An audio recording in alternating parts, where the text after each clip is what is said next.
Chapter 8. The room, the cube of light, dimmed. It seemed to tilt. Still standing, he was going over backward, his position becoming horizontal instead of vertical. His weight was on his back, and under him was the soft hard smoothness of his bunk, the roughness of a gray sheet blanket. And he could move. He sat up. Had he been dreaming? Had he really been outside the asylum? He held up his hands, touched one to the other, and they were wet with something sticky. So was the front of his shirt, and the thighs and knees of his trousers, and his shoes were on. The blood was there from climbing the wall, and now the analgesia was leaving, and pain was beginning to come into his hands, his chest, his stomach, and his legs.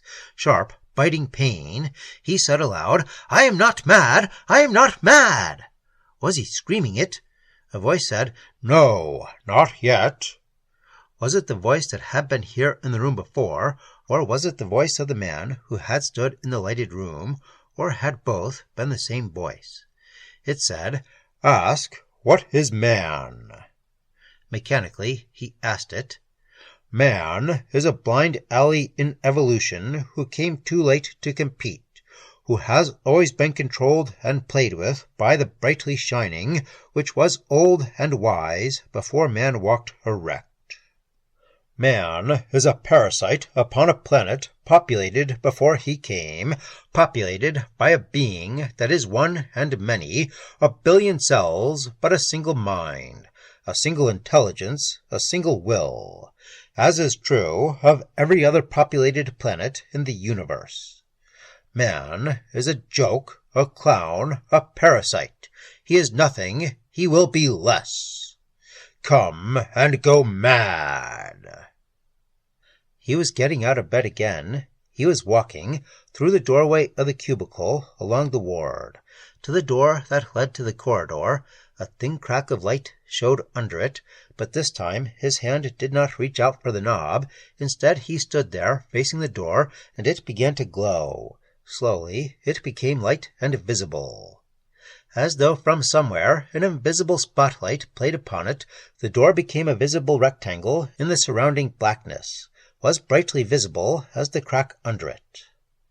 The voice said, "You see before you a cell of your ruler, a cell unintelligent in itself, yet a tiny part of a unit which is intelligent, one of a trillion units which make up the intelligence which rules the earth, and you, and which earth-wide intelligence is one of a million intelligences which rule the universe."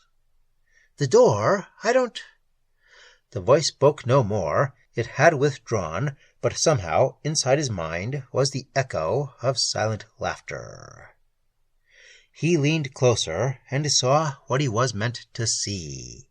An ant was crawling up the door. His eyes followed it, and numbing horror crawled apace up his spine.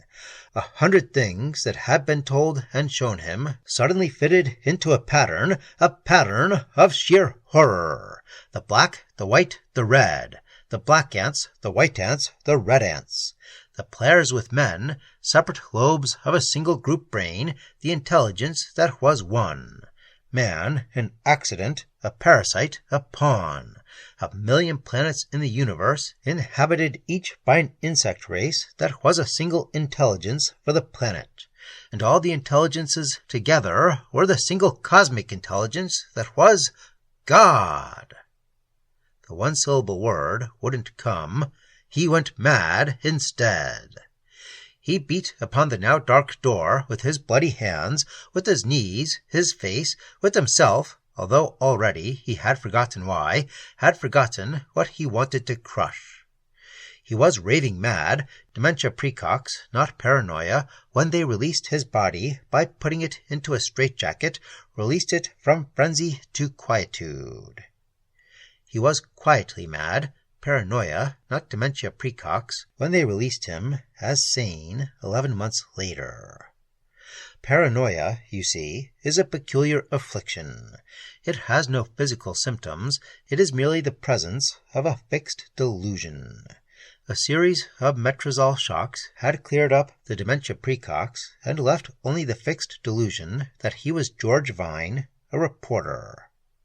The asylum authorities thought he was too, so the delusion was not recognized as such, and they released him and gave him a certificate to prove he was sane.